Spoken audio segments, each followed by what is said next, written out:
په کابل ښار کې غبرګو چاودنو مرګ ژوبله اړولې. د کابل ښار لویدیځه 13مې حوزې دشت برچي سیمه کې د غبرګو چاودنو له کبله چې شک کېږي ځانمرګي بریدونه دي، لږ تر لږه 4 کسان وژل شوي او یو شمېر نور ټپیان دي. دا چاودنې گهیز وختي د عبدالرحیم شهید په نامه لیسه کې شوي دي.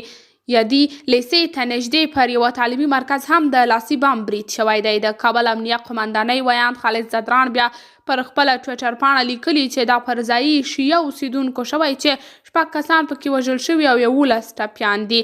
له دې مخکې په کابل کې د محمد علي جناح روغتون یوې سرچینې BBC ته وویل دوی ته تر اوسه 4 مړي او 19 ټپیان وروړل شوي دي.